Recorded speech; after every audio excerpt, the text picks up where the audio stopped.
Hello and welcome to the White Butterfly Effect podcast. This week we are joined by Jill Hamilton, wife and mummy to Archie and Evan. Archie is 2 and Evan was sadly born sleeping on the 3rd of August 2023. Hello Jill and welcome to the White Butterfly Effect podcast. I wonder, could we start today just by talking about your pregnancy up to that 28-week stage when you started to be told a few different things around Evan's pregnancy or Evan's birth, how he was a transverse lie. How was everything up until that point? Yeah. Well, firstly, thank you for having me. It's really it's nice pleasure. to be here. Yeah. It's nice to be here. So up until the 28-week mark with Evan's pregnancy, we found out Archie was 5 months. We found out we were expecting baby number 2. I'm really excited, but of course it's a whirlwind. What's 2 under 2 going to be like? And there was going to be, 13 months between them and all that. But really good news. Up until the 28-week mark, all was good. Obviously, your normal nausea for the first number of weeks. But other than that, Everything was pretty. It was straightforward. Yeah, it was really straightforward. I was consultant-led because Archie was born. He was born on the 7th centile, so he was a small baby. So then I just went straight into consultant-led. So after then the 28-week mark, you get growth scans. But right up until the 28-week mark, all was good. Everything was pretty much plain sailing. Yeah. So then at the 28-week mark, am I right in saying that you were told that Evan was a transverse lie? Yes, it seemed to be then that it was transverse lie, but with me having the growth scans then going forward, they would just keep an eye on it. So nothing to really concern yourself about. I don't know a lot about transverse lie, but I'm assuming that was explained to you, what that meant, if there would be complications. Nothing? No. Thankfully, no. Transverse lie, what is a transverse lie? It's just a side lying baby. You hear about breech and or babies that are engaged, but I'd never heard of transverse. But no concerns at all. The consultant was very good and explained, literally got down on the floor and explained, if I go into labour, I have to travel like this. And I think, what did I call it? A fetal position almost, upside down fetal position.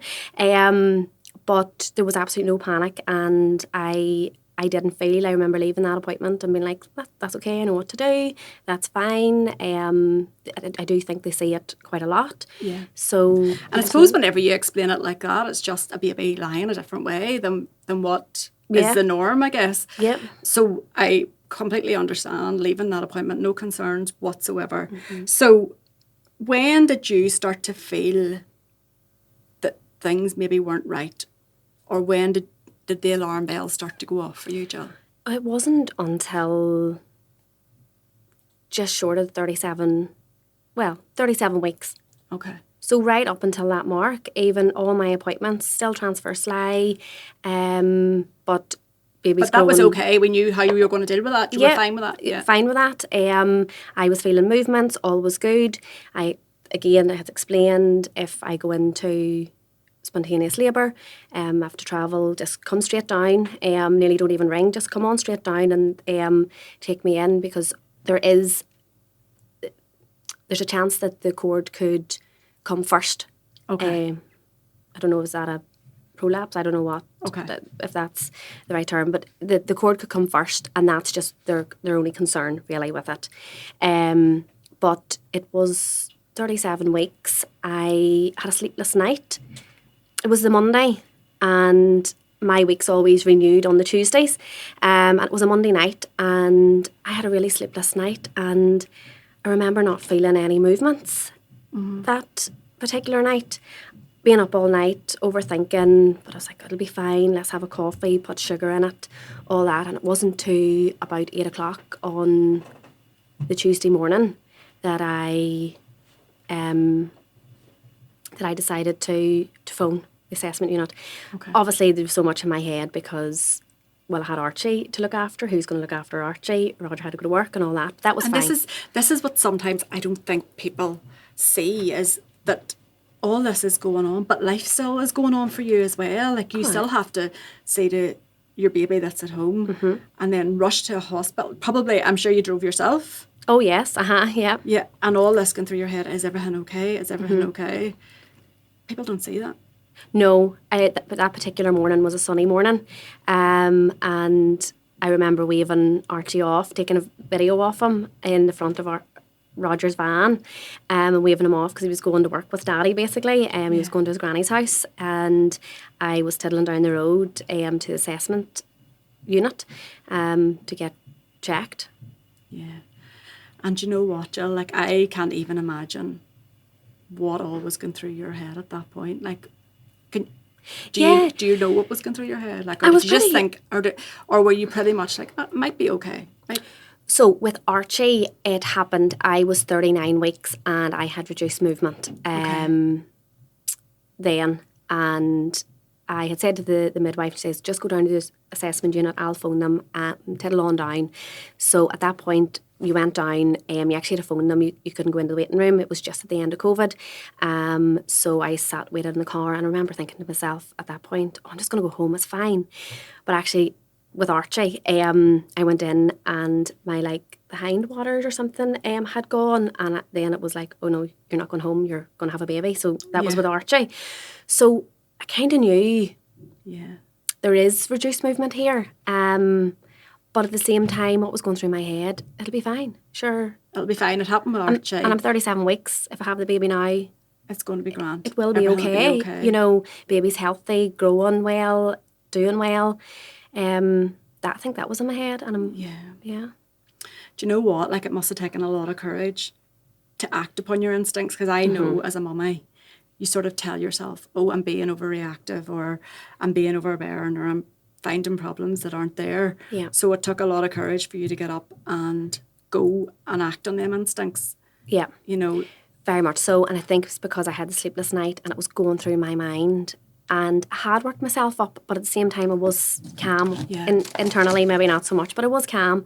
And I knew there was reduced movement, but at the same time, was it just had baby moved, position, you know. And you get told that whole thing as well through pregnancy. Babies just got very big. They're too big to move, or, you know, and I'm sure somebody at some point told you that as you went to the hospital. Yeah. You know, so you got to, what hospital? Craigavon Hospital.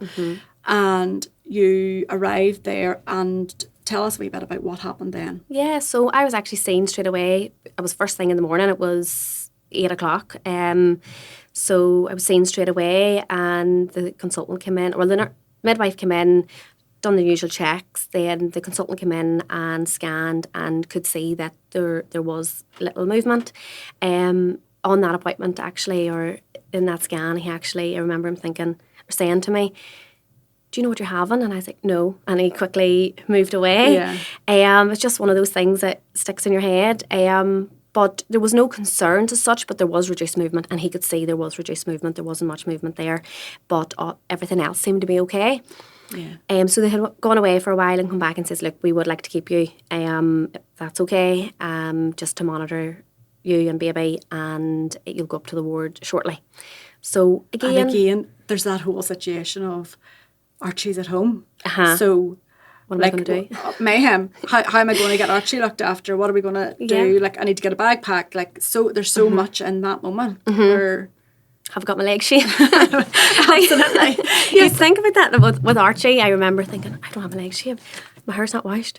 Yeah. Like, I can't have a baby now, but I did. But anyway, but yeah, all that. So obviously a text, or Roger had been texting, how's things. So you're on your own at this point. On my doing own. This. Yeah. Yeah. But again, there was no panic. Yeah. It was fine. I've done what the tell you to do. Yeah. And actually I think I did feel reassured, because actually no, they're checking. There is a bit of a reduced movement, but they're going to monitor me. And really and truly, Jill, like, in that situation, you were in the right place. Yeah. You know, and I think there's probably a bit of solace with that, like knowing that, well, I'm here, I'm being looked after.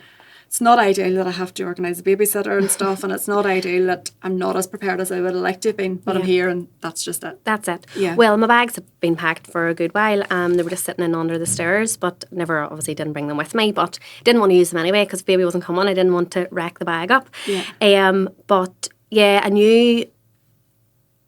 I'm lucky. I knew my mum and my mother-in-law were there. Yeah. To step in if needed. But I do remember when I was admitted, so I was admitted for 3 full days, 2 nights, 3 full days. And I remember lying in the bed just thinking, no, I should be at home. Like, Archie needs me. Everybody else is running after him, but actually that's my job. You know, Roger Mum has guilt, to work. yeah. Mum guilt and even wife guilt because Roger works hard. Yeah. He has a job to do. Absolutely. Like all this, like 3 days is a long time to be away from your family. And just to sit in hospital. Yeah. Which you aren't just sitting in hospital. But I do remember talking myself round. I mean, like, I don't know if I was talking to one of my friends or talking myself round, but it was, I am the only one that can, it's going to get me a wee bit emotional. Okay. I am the only one that can protect my unborn baby. Yeah. So I'm in the right place. Yeah. And I think, like, I've known you for a while now, Jill, like, and I know as we talk through this, we will know how much you shouted for Evan. We know how, like, I know how much, and hope, and the listeners will know as well. So at this point of your 3-day stay in hospital, what was actually happening? What were they actually doing? I think it was every 4 hourly checks or 6 hourly checks. Not particular, I can't remember that. It's in the statement. Yeah. That I had to do. But yeah, I was on 4 6 hourly checks, whatever it may be, and it was just monitoring baby's movements, heart rate, all that, and attached up to the, can't even remember ECG. Is it? Don't know. No, that's for your heart. Anyway. But I can't you're remember attached to that monitor. Attached to that monitor, and all seemed well, but every time, it seemed to be a student midwife will come in first every time, which is fine. I'm very much all for that, but she could never find his heartbeat. And is this because of how Evan was lying, do you think? Yeah. Oh, definitely. So it wasn't a panic. I was like, it's fine, whatever. So you should always call I think it was the deputy sister actually, she'd come in and she'd always find it nearly straight away. Okay. So again, I felt reassured, like there was and would find it, but every time, baby was in a different position. Head was over here, maybe down at one point, you know. Oh, so that was changing while you were in hospital? Oh, changing, but... Okay. So there was movement, but it wasn't normal. And actually that is in my notes. Okay. Right. So at that point, did you feel you were being well looked after in the hospital? At that point, yes. At that point it was, so I was admitted the Tuesday, it was the Wednesday night. I remember gathering questions, I think it was. Well, if they discharge me tomorrow, because there is some movement there and heart rate has been good, you know, what are the questions? Because I missed my 37-week appointment with my consultant. So and that's because you were in the hospital? Because I was in the hospital. Okay. So I had advised them of that. I've missed this appointment. I actually even thought at one point, should I just leave, go to it and come back? But it was in South Tyrone, in Dungannon, so it wasn't that easy. But I come the Wednesday night, I had a few questions I wrote down that were in my head, you know, just about, you know, can we move baby? You know, I've missed my 37-week appointment. That's the appointment that my consultant told me that there was going to be a plan put in place for the birth if baby was still transverse. Again, wasn't panicked about it. I actually was more excited that I'm going to get a plan, so I'm going to know how it's going to roll out almost. But yeah, with missing that, so I had a few questions. Come the ward round then on the Thursday, the consultant came in, and I think it was just spiraled from that, I think, really. Right. So at that point when the consultant came into the ward, what did he say? What was there concern? Did you have any concerns? Did you have any? What? Yeah. Where were you? Where were you at things at that Yeah. point? So going back to that day, well, first of all, I think on a ward round, there's the consultant, then maybe a junior consultant. I don't know if that's the right term, or another doctor. And then it was the sister was on the ward round as well. And I remember feeling quite vulnerable. I don't know if I was just emotional and I had questions. How many days had you been in at this point? This was the third day.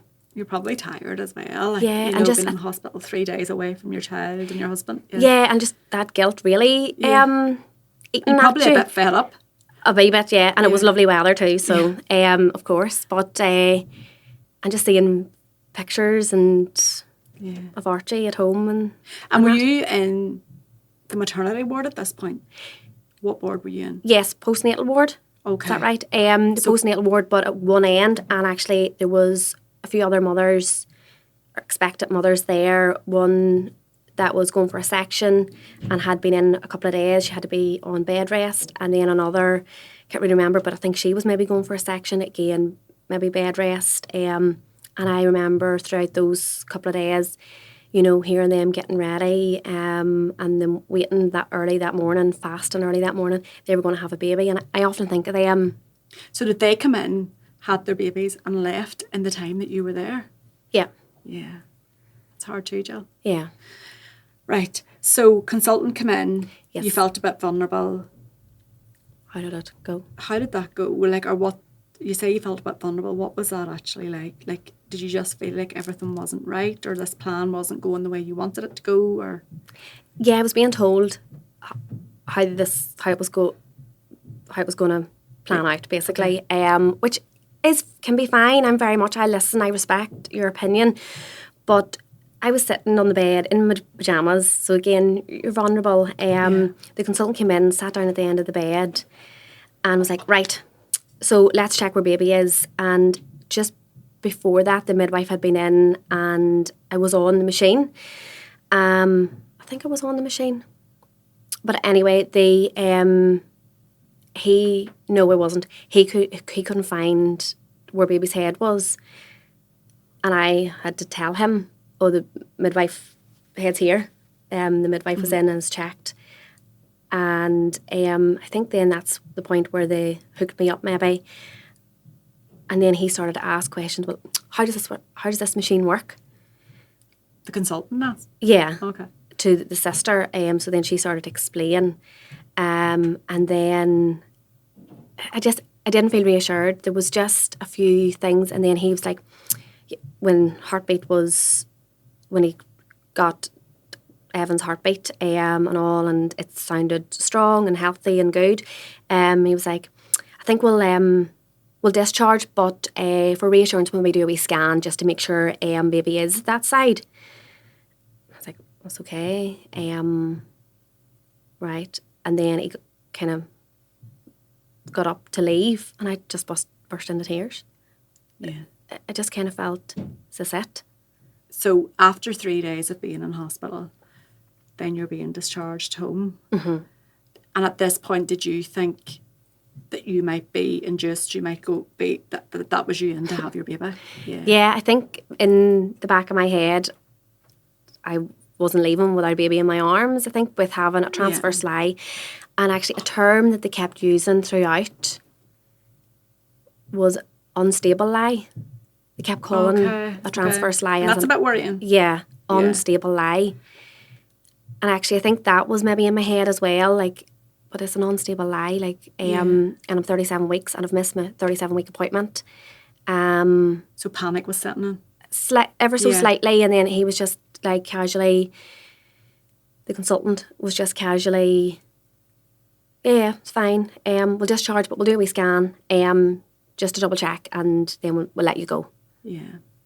But I needed a plan. I was told I would have a plan by 37 weeks.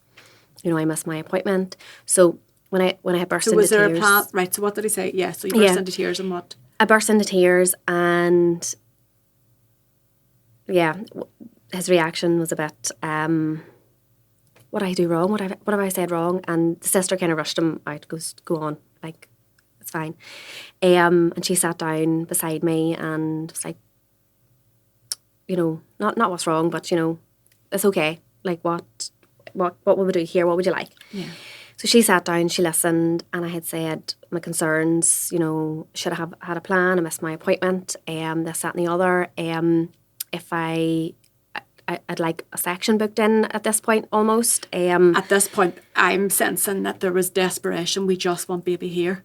Yeah, and I think it was with the movements. Yes, there was movements, and again, it's in my notes. There was movements, but they're not normal. Yeah. And that paired with that terminology, unstable lie. Yeah. Has alarm bells going in your head. Yeah. Yeah. So outside, I was trying to keep calm, and I suppose internally there was worked up, but and outside I was trying to stay calm, and then I think it just come out in tears. Yeah. There was no time where do you have any questions or how do you feel? Yeah. What would you like to happen? Yeah. There was none of that.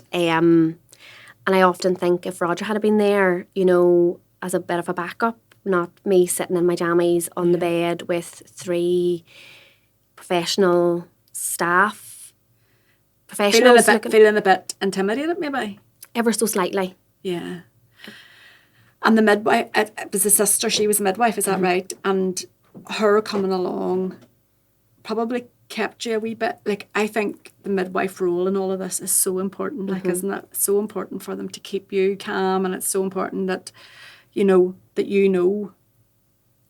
or you're kept in the loop about things, like, and she seemed to do that. She seemed to do that well. Yes, at that point. Yes, at that point. So actually on the Thursday, so it seemed to be the same staff for Tuesday and Wednesday, and then it seemed to be different staff on the Thursday. Okay. Which I probably deep down was thinking, I don't know these people, they don't really know me. They're only reading maybe not. You haven't built that rapport with them that you had with the previous. Yes. Yeah, I get that.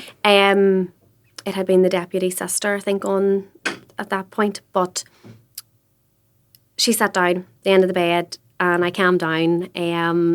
You always feel silly after, don't you? But I calmed down, and she wrote in the ward round book or the ward book, whatever, that to get me in for an appointment next week with my consultant in South Tyrone, and that possible section date to be organised, and that then I was going to get a scan then in about an hour or so.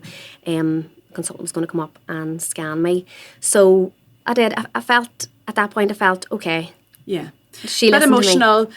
Tired, probably, wanting wanting to be home with Roger and Archie, but also not wanting to be because you wanted to be delivering your baby. Yeah. So at that point you were okay, and then what happened afterwards? Yeah, so that was I think ward round's about 10 o'clock-ish, so come about 11, 12-ish, they brought the scanner up and scanned me, and different position again. Baby had totally moved. That particular consultant, who was an ST6 at the time, actually had was a consultant that had admitted me down in the assessment unit. And actually, I had forgot to add, I was told by one of the midwives that he had phoned up later on the Tuesday to see if I was okay. Isn't that lovely? Like, that makes such a difference, I think, Totally. To know that actually these people care. And they've thought about me. It makes such a difference. Yeah, very much so. So I think that helped as well at that back on the Tuesday. So he came up, and it was quite nice to see a familiar face too. I was like, hello, I'm still here. So he scanned me, and he's like, different position. And he kind of felt, right, we are... I think I'd like to move baby, maybe possibly get you down to move baby into position, and then induction. And I thought... Yes, great. They're bringing me in. I'm going to have my baby. I'm going to have my baby. I don't need to panic anymore. And I would imagine you were straight on the phone, texting Roger, it's happening, we're ready to go here. Yeah. Okay. Yeah. So then what was next? Hours upon hours wait. So say that was 11, 12 o'clock. I have 20 past 12 in my head. I don't know why. Just random time. So I used to work in the trust, and one of the secretaries that I worked with came up and we had a good chat, and she stayed for a good while and it was lovely to catch up, and really lovely, beautiful day. So just setting the scene. Everybody else had gone. I was the only one on that part of the ward. So I had the blinds, the curtains open, looking out the window. And yeah, throughout that afternoon, I kind of had asked, what's happening, when am I am going down to the labour ward? When's it happening? Yeah. And the midwives just kept saying, oh, the doctor's busy, the ST6 needed to speak to the main consultant or whatever that was on. And I suppose that's just the way you have to ask your boss, don't you? I guess so, yeah. So am I right in saying that the consultant who was in charge was the first guy that you had seen that was like, right, well, we're just going to discharge you? On the ward round, yeah. That was the consultant guy that was in charge, yeah. So, and that was the first time I had met him as well. On that that's particular not ward. helpful either, lectures. No. So they, it was a waiting game of asking questions to midwives, and I suppose they didn't know. They had to wait till hear from the consultant, and I suppose you don't know what emergencies have come in, and I think I respect that and I understand all that. Absolutely. So I don't push, and I did probably start to feel a bit of what am I doing here, like what is even happening? Yeah, and it wasn't to a friend of mine came down then to see me, and I had said, look, come on down. I might be being, well, I don't know. They talked throughout that afternoon. They talked about a discharge then as well, so I didn't really know what was happening. I was sitting not knowing, so I'd said to my friend, come on down. If they discharge me, you can bring me home. We can go for McDonald's or something. And yeah, and if I'm not, sure, you're coming down to see me anyway. But it was an excitement for her because she was pregnant as well, and it was nice for her to see the ward again and get excited. And was she at a similar stage to you? There was a month apart. Okay. Yeah, so it was quite nice to be on the ward together. Lovely, yeah. Our bumps and have that feel, and that we're doing this together almost. So and I'm imagining that's the way it was the whole way through your pregnancies. We were going to Pilates and lovely, yeah. all that. It was a really nice experience to go through that journey with a friend. But then, well, yeah, and that's obviously you're here for a reason. So we know how this is going to go. So we can talk about that later on. So at this point, we're in day 3 in hospital. Yep. We have been told by one doctor that you're probably going to be induced or else a section. So we're thinking on one hand the baby's coming, but there's discussion about being discharged. So in your head, you're like, I actually don't even know what's happening here anymore. And you know what? Like you say, Jill, you're a very understanding person. I think you're very pragmatic, and you're like, right, well, if they don't take me today, there's a reason why they're not taking me, Yep. And I know that you would have been very understanding of that. Mm-hmm. So you being the lady that you are, we're just waiting for direction from the healthcare professionals. Yeah, because I respect them. That's what you do. You expect to be guided. You see how they work, and sorry, excuse me. You're okay. So at this point then, your friend was coming in, you didn't know what was happening? No, actually, rewinding ever so slightly. So when the ST6 had talked about, moving baby into position, there's a medical term for that, I can't remember it now, moving baby into position and induction, he actually then said, but however, there's 16 other mothers on the induction list and 4 rooms or something. So as much as I was... So we feel that you should be induced, but we've 16 mummies ahead of you. Yeah. So you're going to have to wait. Yeah. Wow. So, yeah, I didn't, I thought, right, well, no, he's listening, so they might slot me in, or we'll see how it goes, or... So obviously at this point, to be fair, the healthcare professionals can't have been overly concerned, or they would have been rushing you Yeah. ahead, you know. Very much so, and I felt that throughout. I didn't feel that there was much concern, but I was in the right place and they were checking me and I respected what they were saying. But I suppose hormones, emotions are all over the place. So I was just sitting waiting on direction. And it wasn't to 7 o'clock on the Thursday evening that I was told that I was going to be discharged. And I remember that midwife actually asking, do you have any questions? And I just said, no. And my friend kicking me. But I was fed up. Of course you were. You were exhausted at that point, Jill. I hadn't even a glass of water. I had asked for a jug of water and they had forgot to bring it, which that sounds... I could have got up myself and went and got a glass of water or a bottle of water, I'm sure. But the picture, I'm trying to set the scene that I was just sitting there and I was feeling useless. A bit let down. I think as well, as much as the doctor who had said about inducing, obviously that's what we would have liked to have happened at that point, but it got your hopes built up for them then to be shattered.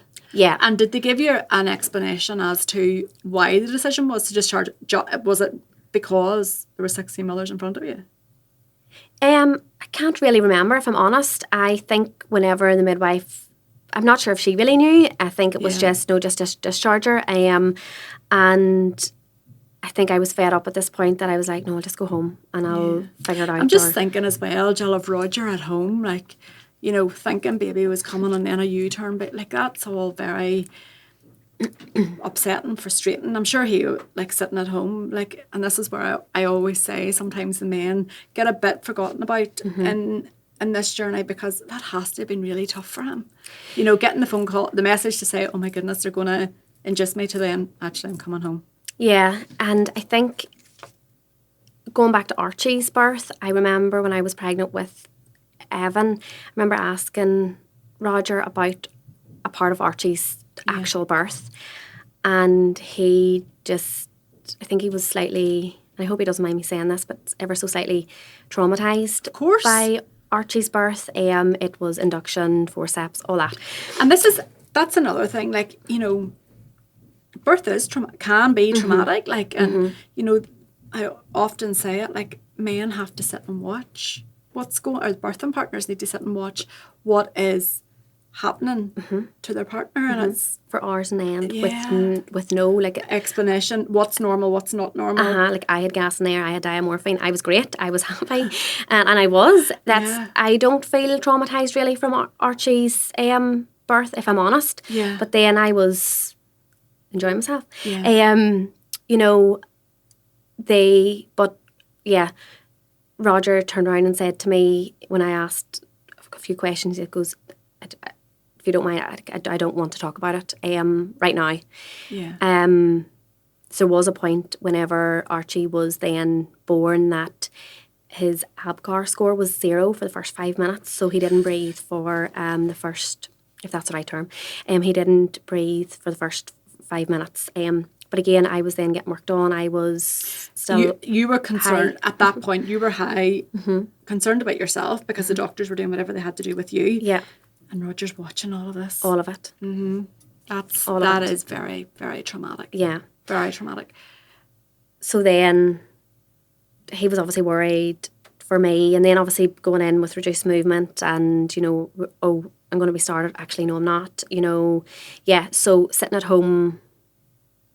Not really knowing what not really knowing, yourselves. But Roger being Roger, he focuses on work and then there's a great daddy, so focusing on Archie and running after Archie and So you come home from the hospital then that Thursday evening. Yep. And I imagine in your head, the logic, your brain's still trying to tell you, right, well, I've been in the hospital this 3 days. Nobody's really that concerned about the reduced movement, or they would have kept me in, so I don't need to really panic that much. Or were you in a space still where you were like, I actually can't settle my head here at all? Did you have a feeling? A mixture, yeah. So, and I have really good friends around me, some really, really supportive friends who I've been chatting to back and forth, and they know me. So they know I'm not an anxious person, or I wasn't an anxious person.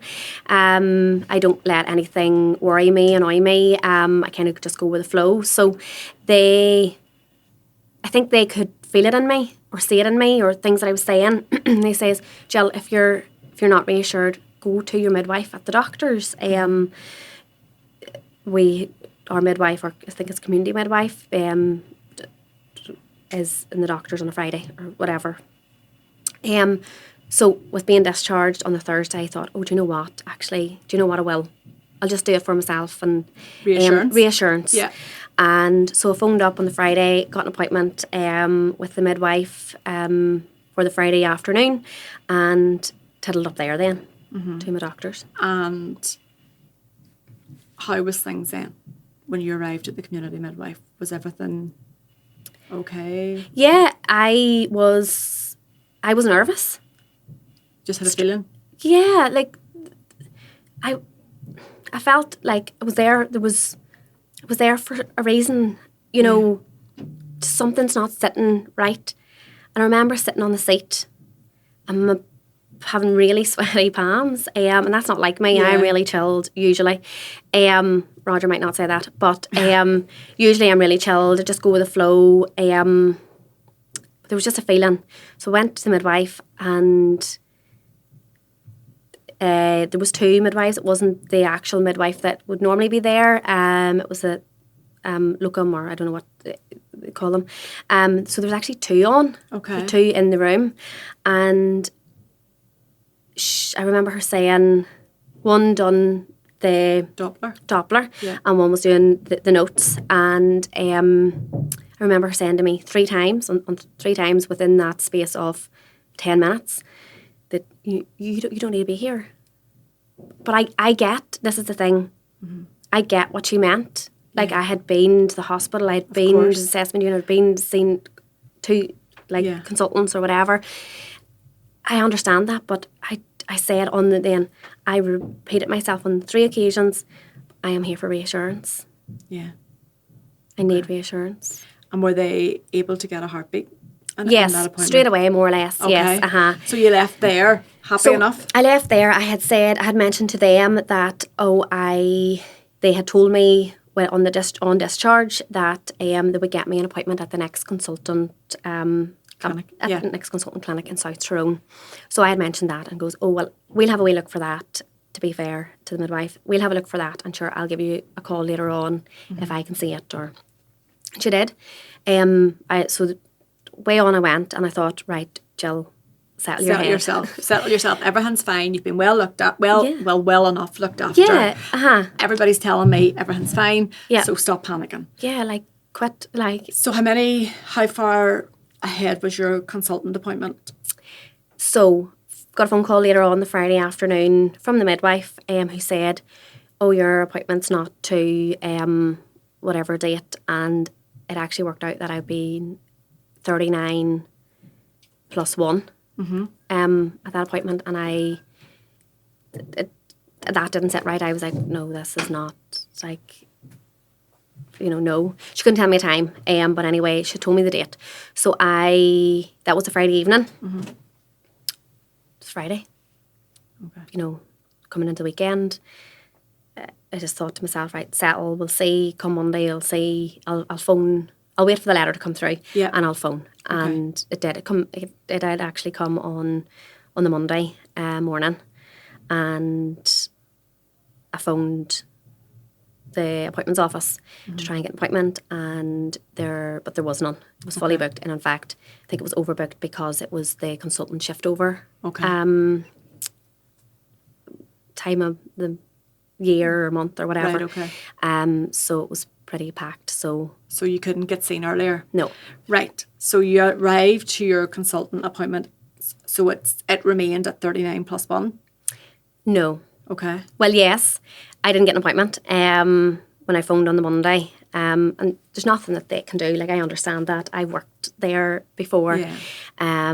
So I just went on my day on the Monday. And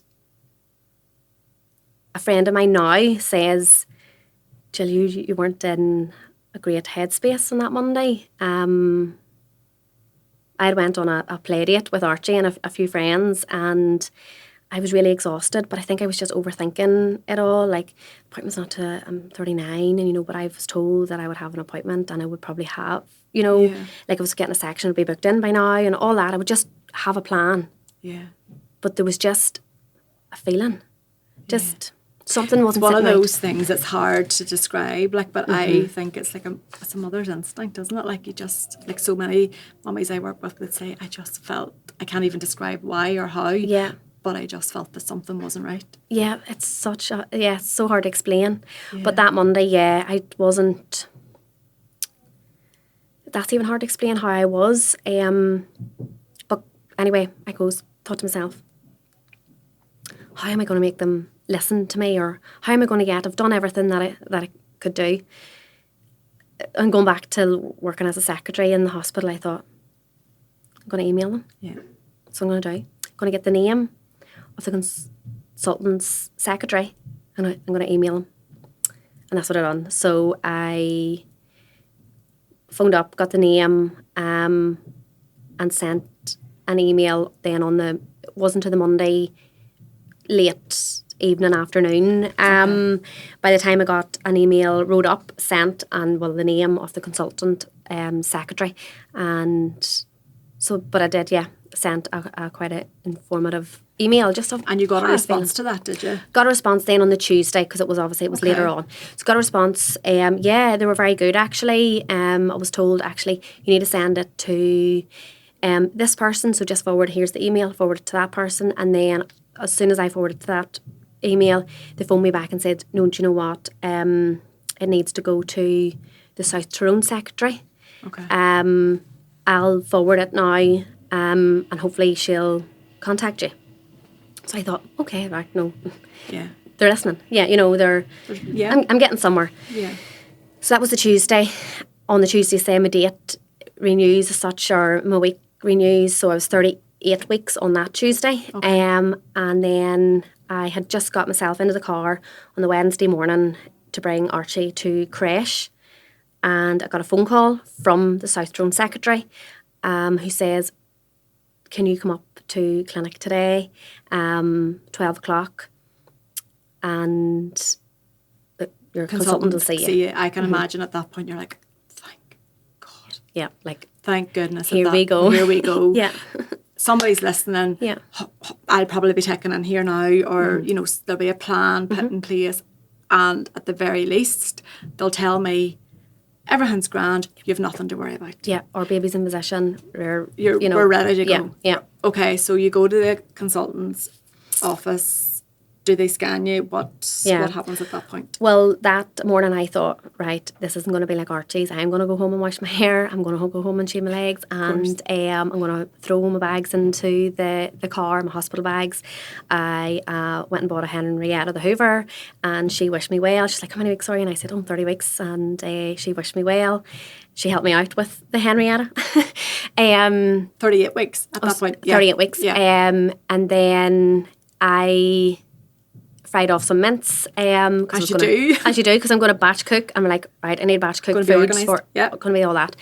So done all that within space from 8:30 to 12. And threw my bags into the car, and off I tiddled till South Tyrone Hospital. Ready to go. Yeah. And so you met your consultant? Yes. So went in that day, and with it. This has been your consultant, by the way, all along, isn't that? All along, yeah. Yes. However, you don't always see your consultant. You could see somebody else, trainee ones or whatever. I'm not sure the right, but I had seen my consultant a few times, and was pleased and reassured. So, and it was her that I was seeing. So I was sitting. I remember where I was sitting in the waiting room. I remember the conversations at the reception desk. I remember there was another mother where she was sitting, and the consultant came out, took my chart, and had said to the receptionist, no, I don't need a midwife. This mother has been in hospital. She's had her checks, so don't call a midwife up. It's fine. So called me in. And went in, and before I even sat down, she says, jump up on the bed. we'll do a quick scan And first. at this point, you were in good enough form. You a bit of excitement. Oh maybe? yeah. Like I was thinking this is it. I remember sitting on the waiting room, taking it all in, and be like, do you know, this could be the last time that I'm sitting here. You know, what's going next? You know. Yeah, let's enjoy every moment. Like, Yeah. I suppose I should say, Roger and I had spoke about, look, I'll go on to the appointment. Things sure have, you know, been all right. Work you on, because I'm hoping that I'll give you the call to say we're having a baby. Let's go. So get your work rate up, more or less. So we had agreed on that, which was fine. And that's the thing, Jill, like, as much as there may have been a wee part of you was like panicked, nobody at this stage had give you any reason to really be panicked. This was just something that you were telling yourself. So therefore, why would Roger has other things to clear up. He's probably going to be off for a couple of weeks, and work does still go on. So he was thinking, let's get the work cleared up. You're thinking, let him get the work cleared up, and then I'll get him a bit of work to do whenever this baby comes home. Like, and that is the reality. Yeah, he'll be busy at home. Yeah, So you jumped up on the bed, got the scan, consultant scanned you, and what happened? Yeah, jumped up on the bed, and she was scanning. And I remember lying as relaxed as anything. And yes, it was taking her a wee bit longer than normal, but I didn't really think much of it, if I'm being totally honest. She had the Doppler out, scanning you? Yeah, she was scanning. And she pretty much just said, I'm sure you realise I'm struggling to find a heartbeat. No. And you, at this point, you were like, actually, no, I'm not. And I suppose, Jill, of all of your appointments, there must have been a bit of a delay in getting heartbeats and stuff because of the way that Evan was lying. Yeah. So for you to get that, like, I imagine that was just breathtaking, that moment. Yeah, and I think that's why I'm sort of even now when you're talking about it. I'm putting myself in that moment. And yeah, I've explained it to a few people. It's like, when as if a bomb goes off, and on a film, and the sound leaves your ears. Yeah, and I know that feeling, like, where every part of you is praying, please make this be wrong. Please, whether you're religious or not, like, I think you just want something or someone to intervene and say, she's got this wrong. She's got that. It has to be wrong. It's like an out-of-body experience. Yeah, yeah. Like, what? Like, I don't even know if I really registered what she actually said. Like, I was like, what? And then she showed me where the heart should be beating, and it wasn't. And, like, most of the time I don't know what I'm looking at in the scan, if I'm being quite honest. Yeah. I do. Yeah, obviously you see a baby, but to be fair. Yeah. And she was like, yeah, I can't really remember, but she was like, I don't know how. Then I got up off the bed, wiped my stomach, and walked over to the chair beside her desk and sat down. So even at this point, like, even I'm struggling to find a heartbeat. There's no real finality with that. No. Like, even, so then I'm sure she probably did say, I'm sorry, or something, but you at that point, well, maybe she didn't, I don't know, like, but I assume she would have said, I'm sorry, there's no heartbeat, or were you just lying there not really knowing? Yeah, not really knowing. I've never been through this. It was not expected, but if I'm honest, I don't remember a sorry.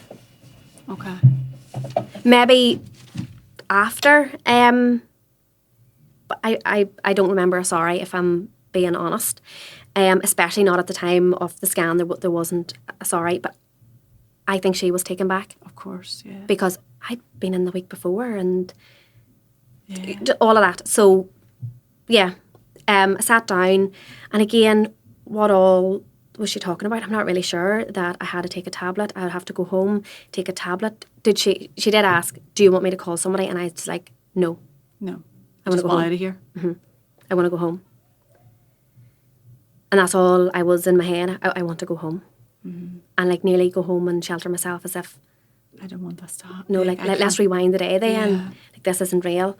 So I don't really remember a lot of it, but I do remember details. But I was given my green notes back, and I remember her saying, I'll phone you later, I need to book a room, you might have to take a tablet, or you'll have to take a tablet. Goodbye, you know. Wow. And I got up off that chair, walked out by reception, the receptionist said bye.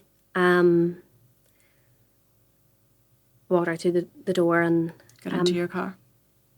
phoned Roger on the way down and asked him, will you come home? And he's just like, what's wrong? And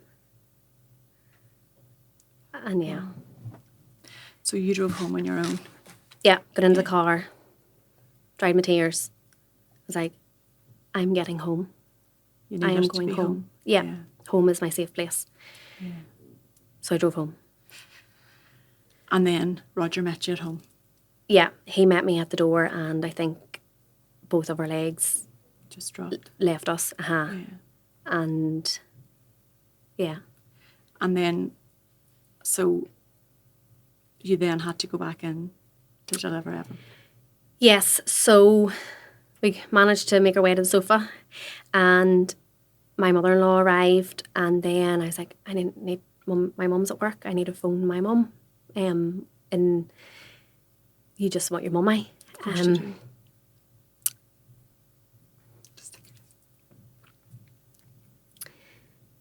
So I phoned her mobile first, and she didn't answer because mum's plays by the rules, you're not allowed to phone in work.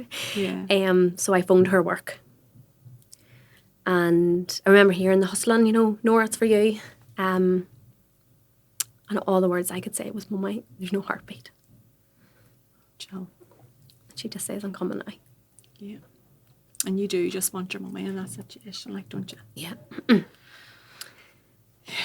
So mummy arrived, and she sat down, we're hugging and that, and I says to her, at this stage it was probably a good hour, 2 hours kind of, but I remember thinking, I'm having twinges, I don't really know, I'm a wee bit, don't know what's going on. And I suppose with having an induction with Archie, didn't really know what contractions were like, if I'm honest, like real contractions. Like spontaneous contractions, yeah. But Mum went on home because I had to get ready. I was waiting on the phone call. I hadn't the phone call yet. It was about 4 o'clock. Got the phone call and said, yeah, look, the room's ready for you. The butterfly suite is ready for you. Make your way down, and they know you're coming and you'll have to take a tablet. I had said to the consultant, I think I might be having contractions now, and they're like, that's grand, you can let them know, but they're waiting for you. So Archie had been in creche, and I remember Roger and I, I felt, no, I need to go and lift Archie, and I need to bring him to my mum's because I need to make sure that he's safe. Mm-hmm. So we're on to mum's, and mum and dad were there, and there was tears, but all while I was having contractions, and they're quite close together. Yeah. So we made our way down to Craigavon, and tiddled in, parked up. We always park in the GP out of hours, if you know Craigavon. I think it's just the handiest one, and it's usually the one that there's parks in, and walked up, not really knowing what to expect, but we were okay. Yeah. Got a strength from somewhere. I knew Archie was safe. I still had a job to do, as such. Yeah. There was a part of me, I was still looking forward. I was going to get my baby in my arms, and that's what I wanted. Yeah. So went up, and I had said my name, and there's an ongoing joke that at every appointment they call me Julie, because of the way my name is wrote, and it's always been, and it's just a joke. And there was a slight joke, and then I think the lady realised after she went in and came back out why you were there. Yeah. Okay. But that was okay. Mm-hmm. Yeah, you got that. Was okay. That was normal. Yeah. Like somebody was being normal around you. Yeah. walked down, followed them, the midwife down to the room, went into the room, the butterfly suite. It was only new. It hadn't officially opened yet. We were the second family to use it.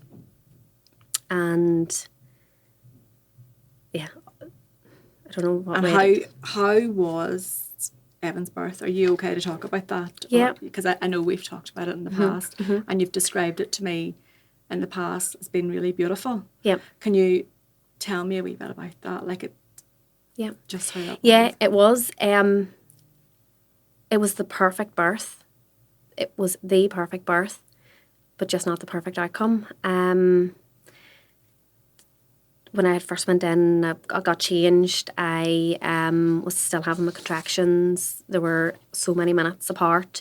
They were getting closer, and whenever the handover then of staff, the new staff come in, they introduced themselves.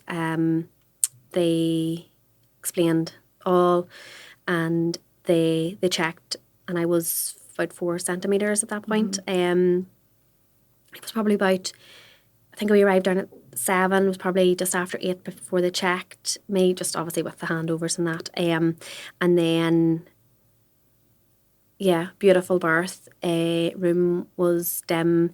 I had made a playlist. We were listening to our playlist. Room was cosy. The midwives were in and out. You know, there wasn't the same monitoring of heartbeats and that. Yeah. So I just kind of was up on the bed, walking about in the bathroom, listening to her playlist. And yeah, at 2:10 on the 3rd of August, Evan arrived into the world. Okay, Jill, that like you're just so brave to talk about this, and I know this is something that you're really keen on doing in Evan's name, is to continue talking about him, continue educating people. Like, what drives you to do that? Like, Evan's life matters, and there has to be a reason. yeah, So I want to push that another family can't go through this. And just that going back to that gut feeling. If you're sitting at home today and you just feel like there's just something, something's just not right. something, Yeah, just phone. Do not let them make you feel any sort of way. Yeah. Phone them. That's what they're there for. Whether you feel silly in the end up, you're better to feel silly than to not speak out. Yeah. And I think most healthcare professionals would probably prefer that you would ring Yes. rather than sitting.